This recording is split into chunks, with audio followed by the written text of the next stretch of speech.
welcome to the first episode of our Prestige video podcast. I'm Alex. I'm Jonathan. I'm Aaron. Today I invited two of our most talented members in Prestige to share their experience in Toastmaster Club. So I'll give them some time to introduce them a little bit to our audience. Maybe we can start with Jonathan. Okay, hi, I'm Jonathan. I'm the current president of Prestige Toastmasters. Joined Toastmasters since 2019, so far I've been almost 2 years, actually about 2 years. I've been enjoying the program a lot. I've learned quite a few things and then try to improve myself in the public speaking skills, especially trying to do public speech and also preparing speech. On the side, I'm actually a software engineer, so it's a little bit challenging for engineer to do communication. So that's why I chose to join the club. So that's all me. How about Aaron? I'm Aaron, and I'm the current Vice President Education and also the immediate past president. That means I was the president from last term. And I've joined Toastmasters for more than 3 years. I joined in 2018, and I've done a lot of speeches, and when things more than just speeches, because I think it's kind of fun to try different things like stand-up comedy or like some impromptu skits, and I found that it's kind of fun. Okay, so you've been in Toastmaster for like 3 years? Yeah, more than 3 years. Okay. And for me, I joined Toastmaster pretty much around the time when Jonathan joined Toastmaster. So I've been in Toastmaster for like 2 years. Yeah. And I believe some of the audience might know what Toastmaster is about. So maybe Jonathan, can you share with us what is Toastmaster? Okay. Well, Toastmaster, it's actually a non-profit organization. It's actually an international organization that's designed to help you practice public speaking, especially emphasizing the communications and also how to build you into a better leader. So it has a lot of programs, leadership programs, that help you to get to that point. It's a non-profit. That means that it's nothing. How do you say it? It's nothing private. But you still need to join as a member so you can benefit from the educational program. Right. And it's actually you can see it as a supportive group because we're here to practice our speech and practice as much as you can and learn from the best too. So this is what Toastmasters is built for, to give you motivation, to motivate you to do better speech. So. Well, Jonathan just gave us non-prepared speech here. Yeah, okay. And maybe you can tell us a little bit about how you heard about Toastmaster in the beginning and how you decided to join Toastmaster. Yeah, maybe Aaron, can you start? Well, how did I know Toastmaster? I would say it's like more than 10 years ago. My mom she was a Toastmaster, and she joined Toastmaster back then, and she actually brought me into her meeting then. But that's how I know Toastmasters. But how I decided to join Toastmasters is after I've discharged from the military service, and I've kind of like a gap year between my before I started my work. I went to Los Angeles and to study, and back then there was this class, public speaking class, because I wanted to improve my English communication skills, and the instructor, she is also a Toastmaster. So that's when I decided to join Toastmasters. I think I can really learn something in it, and also to improve myself a little bit more. So your mom is already a Toastmaster Club member from 10 years ago. She is not a Toastmaster anymore, but back then she was. Okay. Yeah, but she's kind of excited, and she's really happy that me and my brother are Toastmasters now. Okay. And how about you, Jonathan? Well, I think I heard a Toastmaster club in US about 10 years ago, maybe 20 years ago, from a friend. He was telling me that this is a club where you practice speech, and to me it sounds like it's a cult. So, so I was like, yeah, I get okay, it. I mean, I get it. it's a club of practice speech. I'm like, okay. He said it was very helpful, but for me at the time, I was a little bit intimidated. It's like, yeah, I really don't need to practice things because I was an engineer. There's no way for me to go talk to the customer or do any sales. So to me, it just I never bothered to touch that until recently. Actually, two years ago, one of my coworkers kind of invited me. Actually, one of my coworkers got invited to go to Toastmaster, and he came to me and says, Have you been to this thing called Toastmasters? And I was like, oh, I heard about it. And he said, yeah, why don't we, can you come with me? I don't know what that is. It sounds like a cult. So I said, okay, that's fine, let's go, right? So I went with him. So I know, like, it's about practicing speech, but I didn't know how the agenda was run. So when I went there, it's very interesting. It's like, yeah, people there just practicing. And some of them really have an awesome speech, really good speeches. Some of them just started learning, so I know this, plus and minus in the club. But what really drove me to join the Prestige initially was because I saw a documentary from Warren Buffett. Warren Buffett, the world richest man in U.S., one of the richest man, but he was doing investments. He said one of the best investment class he ever attended was from Carnegie Mellon's speech classes. So of all the things he put on the wall, it's never his degree, bachelor degree, or whatever degree he earned. Only thing he put there was Carnegie Mellon speech classes, because he think that speech class helped him a lot. So that's why he was doing. He had this annual meeting, Berkshire Hathaway, and he has to talk to millions of people from the stage or online, right? So that prepared for him to do the communication, to do the talk from that. So from that point, I was like, yeah, even he could do it, then maybe I can do it. I should just try it. So that's why I joined Prestige at that point. Wow. Yeah. Okay. So you got inspired by the story from Warren Buffett. Yeah. That the speech classes really helped him a lot. Right. So you want to, maybe you can do the same. Yeah. And benefit from our Toastmaster journey. Yeah. Okay. And for me, like, I joined Toastmaster 2 years ago. I think it was 3 years ago. I was participating in a workshop, a global leadership organization workshop.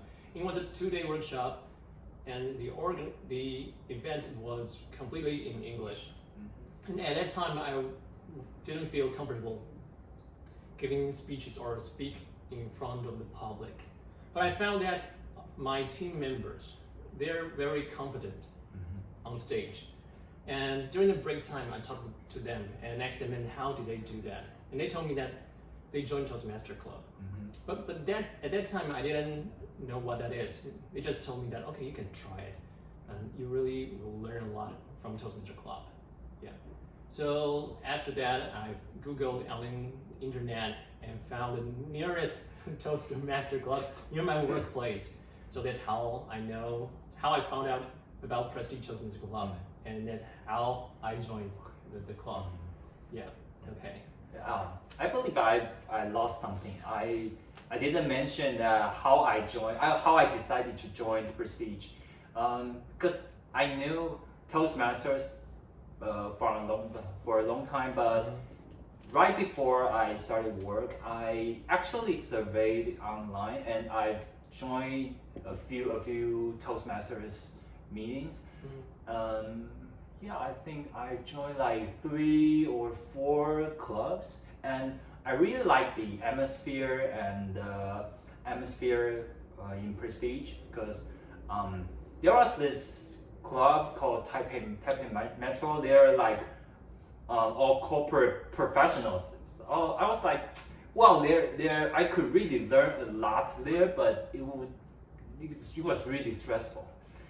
But Prestige, I think we have good quality, and also people there were really nice, and yeah, and it's People fun. like us, right? Exactly. They're really nice. Although you weren't there back then. But we're still nice. Yeah. Yeah, you're nice. nice. You're still nice. Indeed. Yeah, so I think that's the key that brought me to why I decided to join Prestige. Okay. Yeah. Good. So before we move on, let me check if we are still recording video.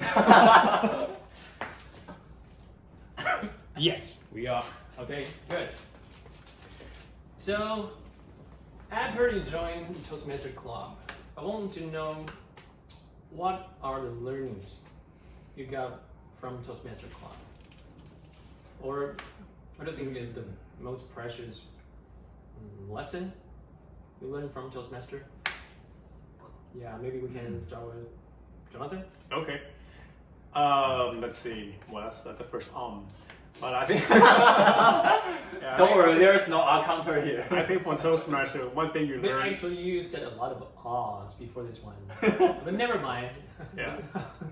But one of the things I think you learn from Toastmasters is try to limiting the use of and a bunch of those joking. those duplicate words. But that's part of the things because you don't want to use a lot in your speech. It's kind of annoying when people listen to that. I think when I was learning in the Prestige Toastmaster is that one thing is that people always encourage you, no matter how bad your speech was, no matter how terrible it was, everybody still clap their hands and you did a terrific job, right? Even I knew I did a really bad job, right? But from that, it tells me that no matter how bad I did, people will give me a hand and says that's okay, let's keep move on. And also, I learned quite a few things, especially from the individual evaluation. Evaluators actually give me some good feedbacks. For example, notice little things I do on the speech. For example, I was keep looking up and down when I'm trying to remember my scripts. My hands are moving, my body's shaking. It's actually my body's very stiff on the stage, right? And also my mouth is trembling. All this little thing I never noticed. And it's actually got the feedback from the individual evaluations. And also on top of that, I learned how to prepare my speech a little bit better. Means that I learned how to structure them in a way that it should be. For example, we have introduction, body, and conclusion. That's a basic thing. Then how do we have a different variation after that? It's up to how you derive it. I think the other thing, the best thing is the evaluation part. Because once you start evaluating people speeches, you know exactly what should be, you know exactly how a speech should be already. So that means that you have to know what a good speech is, and you have to know how to give them good constructive feedback. So out of all those things, it sort of tells me, giving a speech is part of one thing, but also evaluation also helps to build for your help you build the next speech a little bit better. So I think of all those things, it's too many things. Yeah. So if I'll try to summarize what you just said there, it feels like that Prestige or Toastmaster Club provides a very supportive environment for you to make mistakes, to try different communication skills. Right. Yeah, and the world isn't always like this in other places. Right. Yeah, so you feel supported and people are giving you encouragement to try do new things. Yeah, you don't get fired from being wrong, right? You Yeah. actually You're actually more than encouraged to make mistakes. It's actually, we're encouraged to make mistakes in Toastmaster Club. Yeah. And other than that, you were talking about communication skills. You learn from giving a speech and giving an individual evaluation, right? But I'm curious, that's what happened in a Toastmaster Club, but did that help you in other ways in your life other than in a Toastmaster Club? Wow, that's a very good question. I think a lot of times when I'm actually talking to actually my coworkers, and also in giving talks to other actually customers too, you sort of have to think along the way to how do you say things more precise and concise so that they understand you right away. Because back then I'll think stuff on my head, but it's all unorganized, right? So after I guess Prestige and Toastmasters practice, it's like you know the way you want to say it, sort of in a little bit structured way. Although not perfect because I'm still learning, but I think this is a way to kind of mold myself into a better communicator. Yeah. I totally agree with you because after I joined Toastmaster Club, I think I can communicate more efficiently, not just by speaking, maybe also by how to organize your messages, how to make your PowerPoint presentation slides, to help you make your audience more to understand what you really want them to say, and in an organized way and in a short period of time or in a limited period of time. Yeah, that's what I learned from Toastmaster Club. Okay. Yeah. And then I'll start count people as R like. That becomes a natural habit. Right? Yeah, that's full R for you right there. 5. Yeah. How about you, Aaron? Well, that's one. Well, like Jonathan just mentioned, how to what I learned in Prestige or in Toastmasters. First thing is about how to prepare a speech, and also like Alex just mentioned, how to organize my thoughts and express in a way that people can understand. Yeah, but I believe there is another question about that, so I will elaborate more later. And the second thing is also like Jonathan mentioned, evaluation. I found that evaluation, like the basic structure of a evaluation, is kind of helpful for me to when people ask me for my thoughts or my advice. Yeah, because I'm also a software engineer, so my mindset is like, I believe Jonathan knows, our mindset is like debugging. So there's something wrong, we're gonna fix it. So that's the mindset. So if someone asks me, what do you think about that? Something, I would say, okay, there is something wrong, there is something you need to fix, there is some how you can improve. But with the evaluation, the basic structure is like you say what the speaker done well. So start with the things that they done well, the good parts, encourage them first, then move on to the room for improvement. I found that this skill really helped me when I talk to people in my daily life. So that's the second thing I learned in Toastmasters. And the third thing, I would say it's more about leadership, because I was the president from last term, and I would like to quote one of our past president, Jerry. During my presidency, he mentioned, he talked to me. One day he just texted me, hey Aaron, how's it going with your president? Everything so far so good. Yeah, and he mentioned like president is like sort of like a PM, like a project manager. You need to lead your team. You need to keep track on their progress, or to see if there is anything they need your help, to organize, to cooperate, coordinate as a team. So I think that's what I learned to to achieve something in a team, rather than just all do things by myself or whatever. So and ever since I had the experience of being a president in Toastmasters, sometimes I found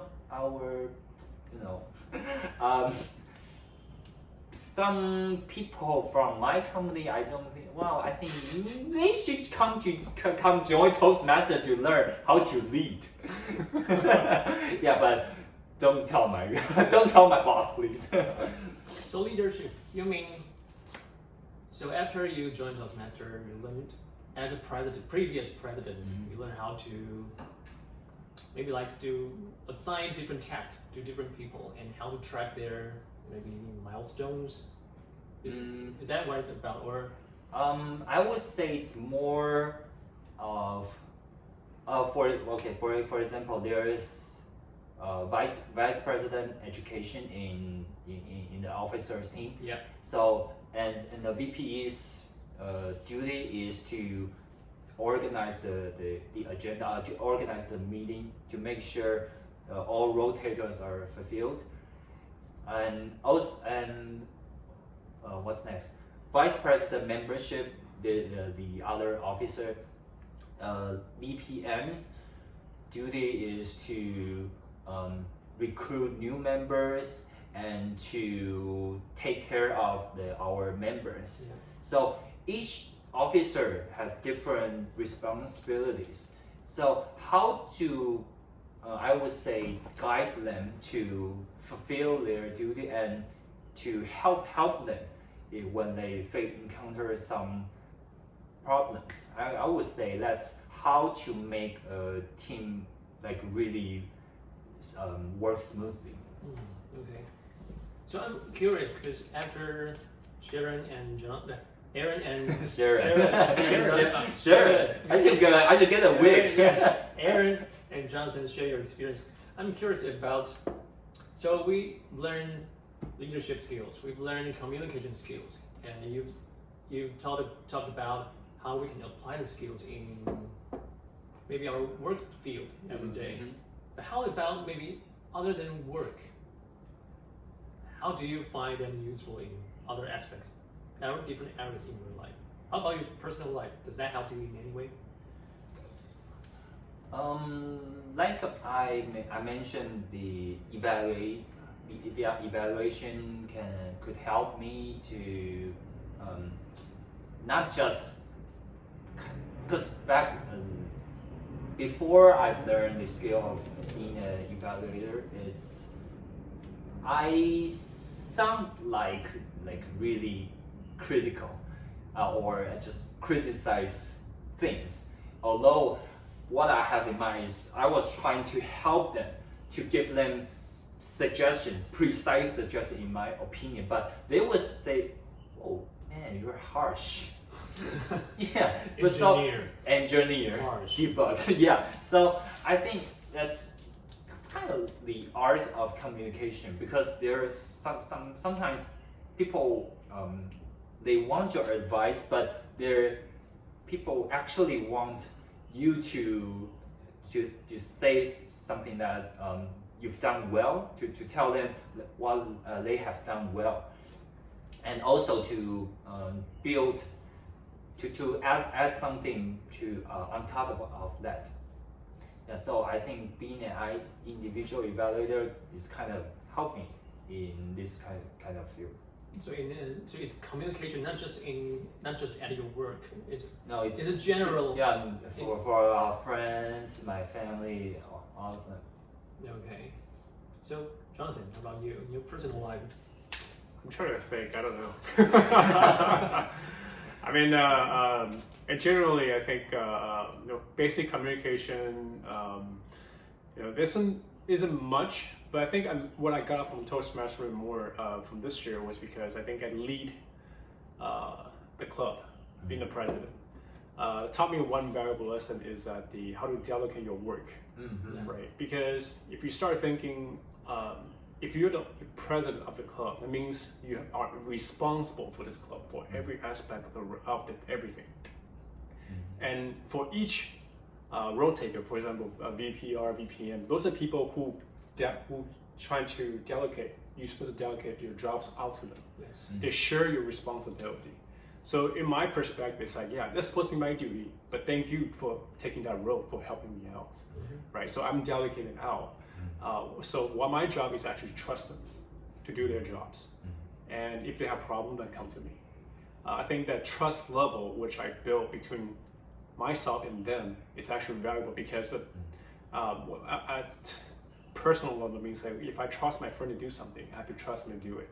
And I have to kind of become like sort of like a, cheerleader for them, whatever I can help you to do it. So I would say in different aspect of it helps me because I need to know how to delegate stuff, to delegate work out. I think for myself, because I don't do that very often, I like to carry stuff on my shoulder, right? And I think after kind of this turn, I sort of figured, yeah, maybe I can start to alleviate my responsibility out to somebody else to help me out. That I can have more time to do more stuff for myself too. So I think that's part of the thing I learned quite a lot from this term. Okay, so it was like maybe before you were the president, you do things like you take a full responsibility of everything. Yeah. You have a strong sense of responsibility, right? But usually people with this kind of strong sense of responsibility, they tend to do everything themselves. Yeah. And if you're a leader, but you take all the responsibility, it's kind of like it doesn't work in the most efficient way, right? Exactly. You have to assign the task to your members, and you don't necessarily do everything, but maybe you just need to track them and help them how to do their job. Yeah. Right? Yeah. Okay. Sort of instead of like tracking what they're doing, sort of nudge them if they're not doing it. Or lead them or guide them. Guide them, right? Nudge them, say, hey, how are you doing, right? It's like, Alex, how's the form, and how's the agenda stuff. But I don't push them to do it. It's like, how's it coming along? Do you need help? Because I think my responsibility is actually be support for you, right? Because you're actually doing the job for me. I'm just here just in case you feel busy. I'm your safety nets. Yeah, I can totally feel that, because whenever we're preparing for an event or preparing for a meeting or a session, Jonathan always asks us, "Is there anything we can do for you? Is there any help you need?" So I totally understand. Yeah. And I want to share a bit of my experience or my learnings in Toastmaster. I think the first change I noticed is that at work, because I work in a pharmaceutical company and I need to give presentation quite often. Yeah. And so I found that, okay, I know how to organize my presentation in an efficient way, in an organized way. And I became more confident on stage. And that will be a positive cycle. How do that? It's the opposite of vicious cycle. How do you say that? Just a positive cycle. Positive. We just call it a positive cycle or something. Yeah. So it will make me feel more confident and to learn more in Toastmaster Club. So it's like it helps each other. Yeah. But gradually, I noticed that it's just not at work. As a person, as I communicate, maybe just like Aaron just mentioned, I'm more confident to speak, to express my opinions. Yeah. It's small things like when a person comes to you, maybe before I would pretend I didn't see him, and I would walk by, and then now I will feel, okay, hey, how do you feel? It's a slow change in your personality when you have more confidence. So I think that's very, very, for me, it's very, very significant. Yeah. Okay. Now we've shared our learnings in Toastmaster Club.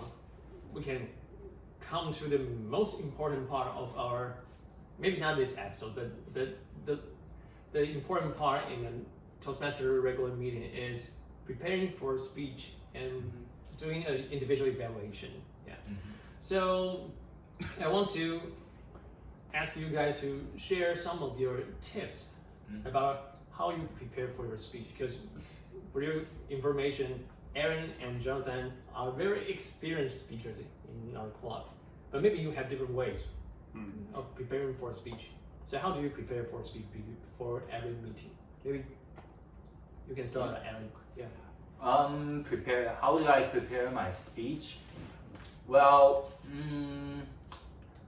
I believe it's just like, we actually invited an author from Hong Kong last meeting, and she shared that writing is the key to great public speeches, which I totally agree with that.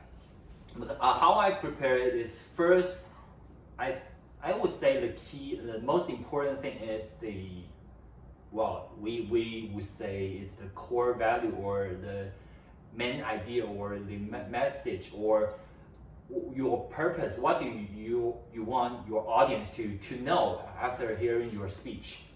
That's the first thing you gotta make this very clear for like for example, like if my speech wanna share with you how great volleyball, this sport is. So that would be the core value of my speech. And then I would start with the structures, speech structures.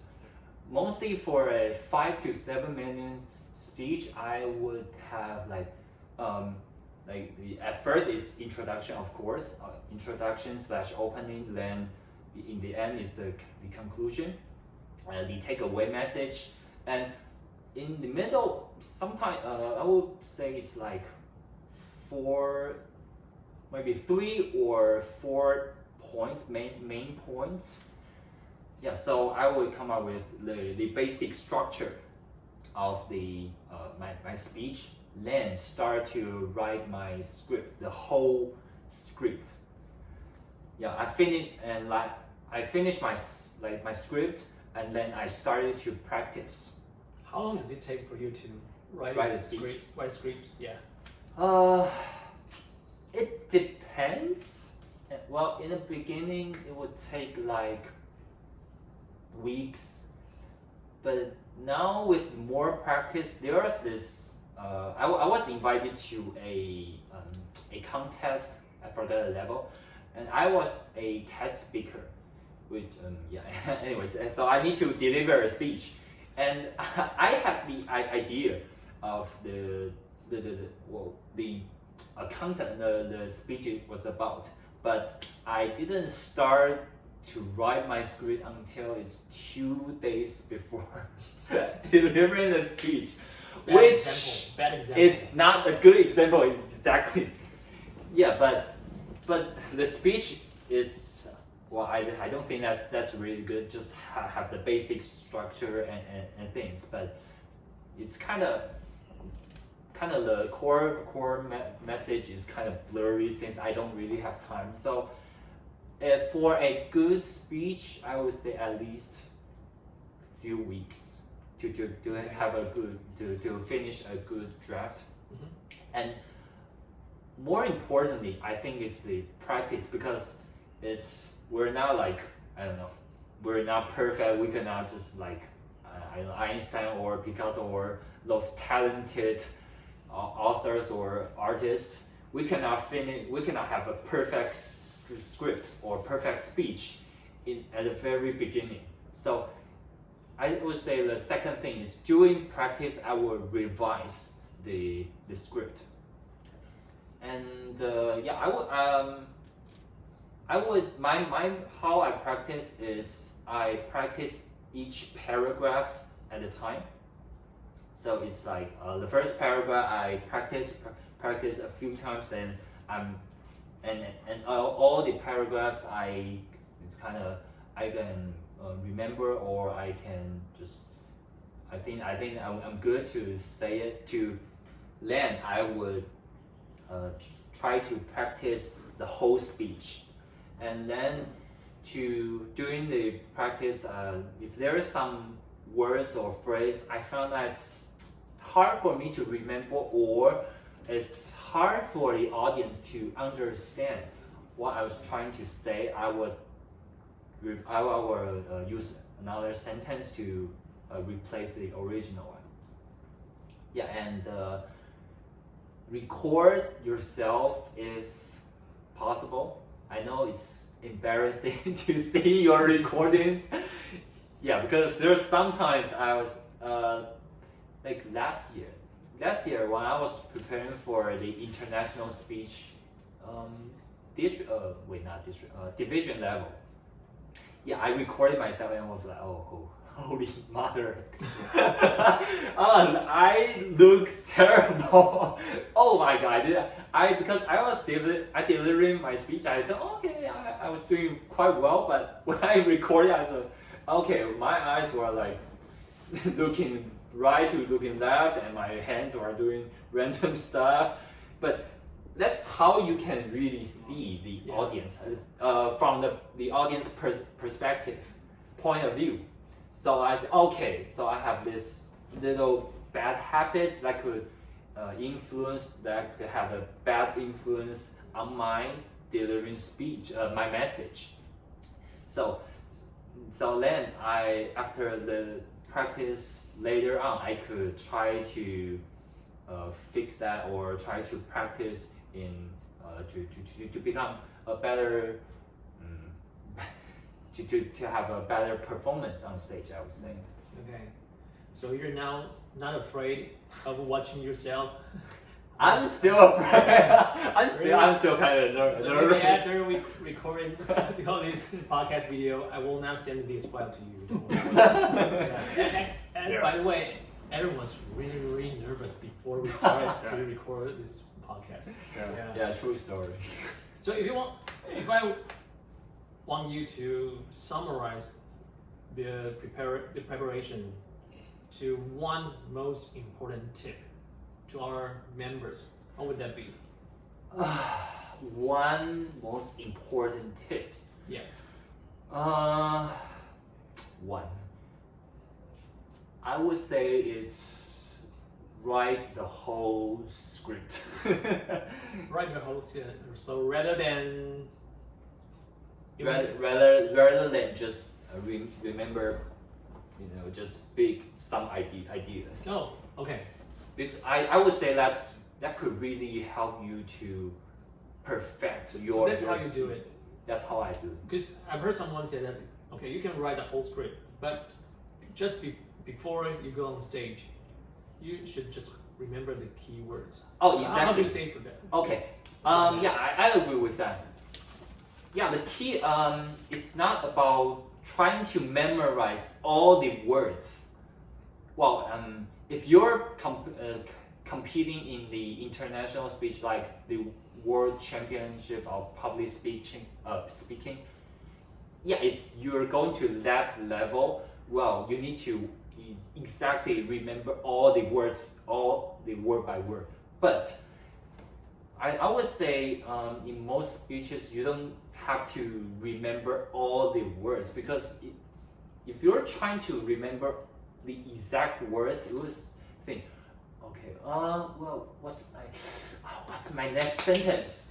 I remember that, I wrote that down, I practiced, what's that sentence?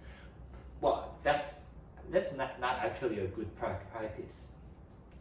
So before you go on the stage, I would say, because you had the practice before, so all you need to do or to remember is to get your message, deliver your message to your audience. So I would say remember all the key points. That's a better way to do it.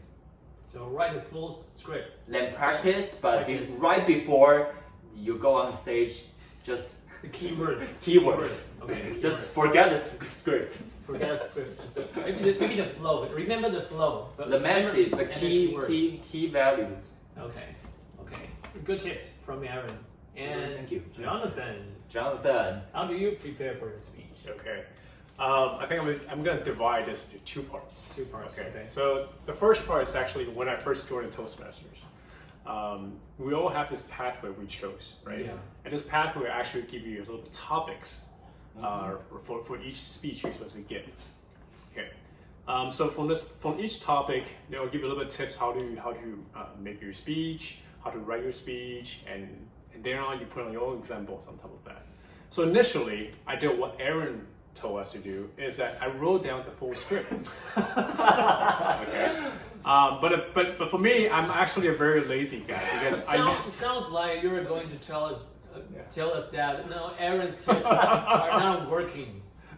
Okay. Well, it's gonna work, but I think I have another different method.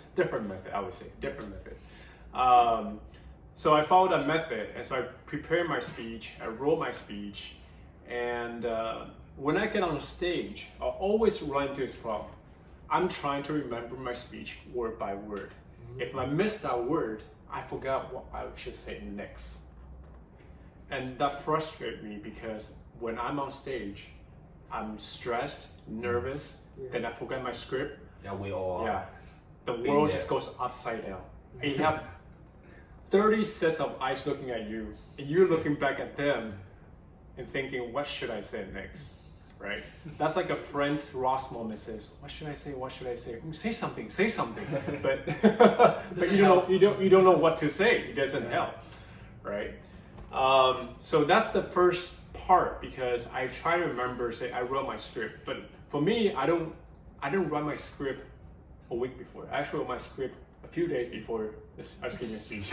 Okay. So that's extra nervous for me. Another bad example from our current president. Yeah. Okay. Give me a bad example. Because I know, how bad can it be, right? I'm gonna be on stage. Okay. And bad attitude. Yeah, bad attitude. Bad attitude. Okay. So a few things I learned is that, I would never be that great on the stage, especially when I'm nervous and unprepared. So that's the three things that you don't want to be on stage, right? Nervous, unprepared, and you have no idea. you have to remember the script. Then later I learned is that either on the stage, I talked to a lot of people giving advice, Jerry, even Williams, some of the speech givers. They say that, don't remember it. Don't remember it word by word. Remember the key point. Write your introduction and write your conclusion. And remember always the first sentence for each paragraph between for your contents. Okay? Because after you talk about that sentence, you probably know exactly what you'd be talking about in that context, right? But you just have to know that in each Toastmaster speech, you have a time limit. So make sure you don't go over that time or go less than that. Another thing is I prepare my speech is I practice, right? I don't practice very often because I hate looking myself in the screen. I hate it. It's like, oh, this guy sucks, right? When you hear yourself talk on the speech, it's like, why would I sound so weird, right?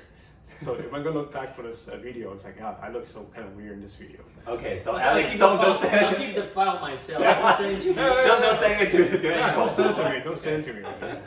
But I think I learned a bit. What I learned from the last speech contest, because I signed for a speech contest. What this means, I have to be prepared to be on a speech contest. And on top of that, every time I move down to the next level, I have to do the same speech again and again and again. Yes. You're competing with the people who are more well prepared, who are more versatile, who are more having a better performance than you, right? Then you have to look at your speech and say, wow, my speech is actually just flat. How do I make that better? So I forced myself. I remember what I did is I record myself into audio, and I try to listen to my speech every night, right? So I found why do I sound like a little flat? Then you'll notice every time you listen to yourself, and every time you listen to your speech, you notice oh wait, this is somewhat flat. Maybe I should say something upside down. Hold on a second. So you removed the visual part. Now just keep the audio part. So that's okay for you. Yeah, I never want to look at myself. Okay. Yeah, but not just me. Yeah, so just send Jonathan the audio. However, what I also did is I always look at those champions, those international speech with the first place or second place or third place. I look at their speeches and see how they perform and how they talk. And I just try to see that, maybe I can get a little bit tip from this guy, that guy, a little bit humor from that guy, and just put that thing, the synthetic speech, into my speeches. I think what I learned from this is you have to be prepared, but you don't want to be extra super prepared for your speech, because if you do that, you'll be really stressed and stiff, right? You probably need to remember the 80%, means that you remember your introduction, conclusion, and your key points, of course, and also most importantly, remember the examples. Why am I telling examples? Because the examples are from your personal experience. Right? You're telling a story about yourself. You're telling a story about what incident you've been to, about situation you were in. That situation will always help you to get into that moment and describing it, right? That's the essential part. When people listen to that part, they will actually be part of that speech, right? So what I'm saying is be prepared, not too much, but make sure your story it's from yourself, from the elements that you from the scenario. The elements that you want to talk about, right? Then that will make your speech actually, I would say, about 80%. Because when you're on stage, I would say don't give yourself 100% because you'll never be 100%, right? And then the best thing is I'm going to always be 60% on a stage. If you go over 60%, congratulations, you did a good job. But if you go under it, it's fine. I'll do better next time, right? So don't give yourself a hard time. Yeah. So I think for me, just write your decent script, prepare a little bit, and make sure you have a good example in the speech. Then that you remember it. I think you have a 60 points for your speech, and you'll be good. So that would be enough, just 60%. Yeah. Exactly. Okay. So I think different people have different ways of preparing their speech, but I think the concept is quite similar. Because in my way, it's quite similar, like 80% or 90% similar to what Aaron just shared. Yeah, but for me, I think I was like you before about the part. I don't really like to look at myself on the video. Yeah. So the first time I watched myself on video is I watched a video of me talking in a Telltale contest. Yeah, that's the first time. Oh, that was the first time? Yeah, that was the first time. Because our member, one of our members, Blair. But yeah, she recorded everyone's speech. So she sent me the file. I said, okay, I'll do it for the first time. Yeah, and I was a little nervous. I'm not sure how I would feel ever watching myself on video. But you know what? I feel quite happy after watching this because actually I did better than I thought, and I feel encouraged because I watched this 10 or 20 times just to feel the moment on stage. I got the first place, by the way, but what made me happy about it is that I made everyone laugh. I really enjoy the moment. So it doesn't matter if I got the first place, but what I got from being on stage is I want this part to be funny. I want this part to be funny. And by the way, thank you, Aaron, for being the inspiration. Yeah, the inspiration is 80% of the story is about Aaron. Yeah, but I really enjoyed that part. Yeah. So, but I think at some point you need to face yourself on stage. You need to see what people as an audience see you on stage. Yeah. So I decided I will send the video to you both. Yeah. Well, we'll watch the video. I don't know. Yeah. A few weeks later. First 10 seconds. That's it. And about the part that just remember the key words before you go on stage. I agree. And so Jonathan just mentioned that maybe don't write the full script, right? I think there's a difference between native or near native speakers and for people who are not native speakers. So if you're native speakers, you just remember keywords and if you know what you need to say, you say it fluently, grammatically, everything. Yeah, because you're a native speaker. But for people who are not native speakers, they need to somehow polish the sentences, the transition, everything before that. So I think it becomes necessary to go to the full script first. But just like Aaron shared, right? You go to the details, then you practice, then you revise it, then you go back a little bit. Just when you're before you go on stage, just about like 50% deep, not 100% deep. Stay 50% deep. That would be enough for you to have some maybe freestyle or freestyle sharing on stage. I think that would be the perfect percentage. But still, it depends on everyone. Yeah. Okay. About preparing a speech, I would like to share the sharing from the third place winner of World Championship of Public Speaking in 2017, Josephine Lee. If you can Google her. Her speech title was "I Will Be There." Yeah, if you're interested, you can Google that. You'll find her speech. And there was this workshop during the spring conference, the conference in 2018, and she shared her, or 2018, yeah, there was this workshop. She shared her speech, every sentence. She analyzed all her whole script. And I remember related to what we just discussed, how do we prepare our speeches, is that one person asked the same question. Well, not the same question, it's like the question was how, because sometimes we feel if you're trying to memorize the whole script, all the words, word by word, it will sound, like Jonathan said, stiff or awkward. But so there's this person, she asked Josephine Lee, and Josephine replied that it's about the old saying, practice makes perfect. She says she practiced like crazy, like she practiced all the time when she was driving, she was taking a shower, she was at a party or whatever. She practiced like crazy, and she could, at the end she could just cut into any point in her speech and start saying this speech from then to the end. Every single point, every part. So she shared it. First, if we just remember the key points, she could, of course, she's a native speaker too. And in the beginning, if we remember some key points, we can, or she can speak fluently. Then after practice, if we're trying to remember all these scripts, all the words, she also feels kind of awkward or unnatural. But she said after more practice, she will go beyond that. She will kind of also like Jonathan said, to relive the moment.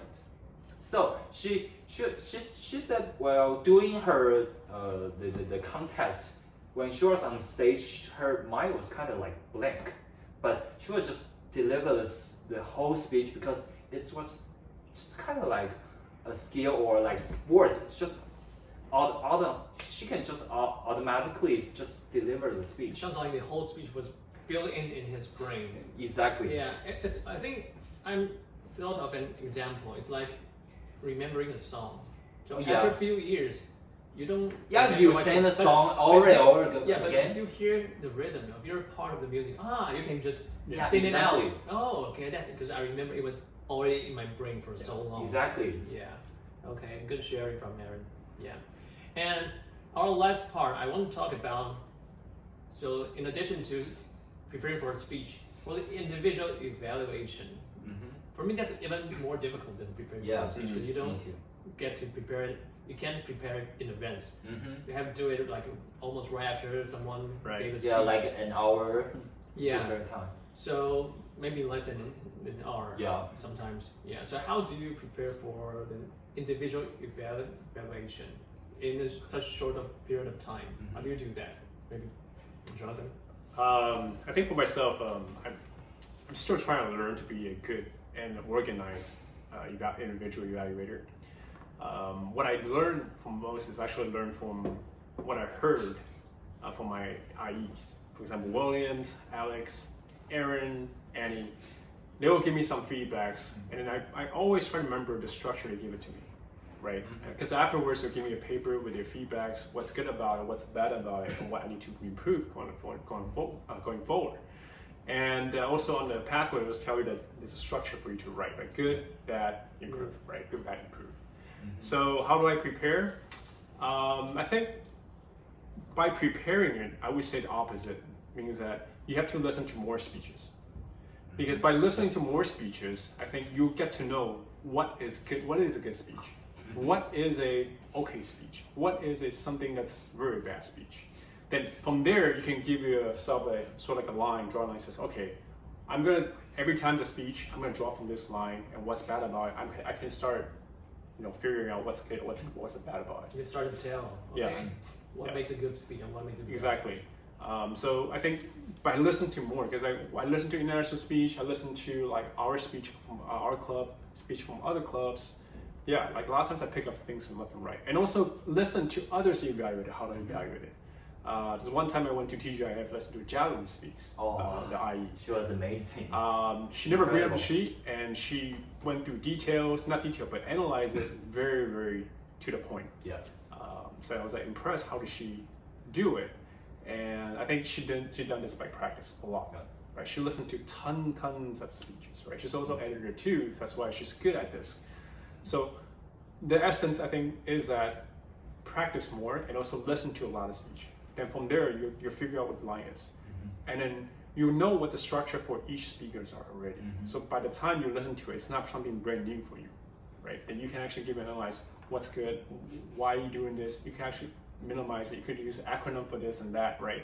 So for me to prepare, I would say more practice, more speech, listen to more speech, and also trying to make it concise. So when you talk on stage, just always follow those tips. And then what I do is actually first always go for the topic, right? And second is actually the confidence, right? What do you mean by go for the topic? Because every time the speech, you have to give a topic, right? There's a topic for you to give to. Oh, you right? mean the objective? Actually the subject of your speech. Yeah. Okay.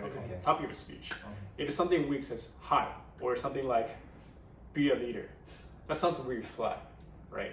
And maybe something a more powerful topic can be attractive to the audience. So that's something that's always I target first. Then I go for the contents, the structure of the contents, and also like to see on a stage performance, how's your confidence? How confident are you? I think confidence counts, I would say, about 50% of your speech. If you're not confident, everything falls apart. So that's what I look at. So I think for prepare, I don't know what's the best way to do this, but just say listen to more speeches. So for you, by more practice, you mean to listen to more speeches? Yeah. Okay. In addition to giving more speeches, I can provide my feedback, because I used to do that. Like I signed up for a lot of IE roles in the meeting this term, and after repeating for several times at an IE, I kind of found myself stuck. Maybe it's just for me, and because I feel like I was given the same kind of evaluation or from the same perspective. So I started to think, okay, I think I need to break through that wall. So I think, okay, I need to do, in addition to listen to more speeches, I need to do more speeches myself. Because sometimes you know, okay, this is what makes a good speech, but how, as a speaker, how do I prepare so I can check that point? So I understand you have so many hand gestures, your structure is so good. It comes to a point where, okay, everyone noticed that, yeah. But as a speaker, in the preparation stage, what is the method to get there? So that will give me an experience to, okay, I can relate to the speaker. So now you're doing this because that's how you prepare for the speech. But if you can prepare that way, then you will get to that performance when you're on stage. So that's how I think about being individual evaluation. Just want to echo Johnson's point. So how about you, Aaron? How do you prepare for your speech or individual evaluation? Well, it's recently I had a kind of have the feeling of I kind of learned that for individual evaluator in a different point of view.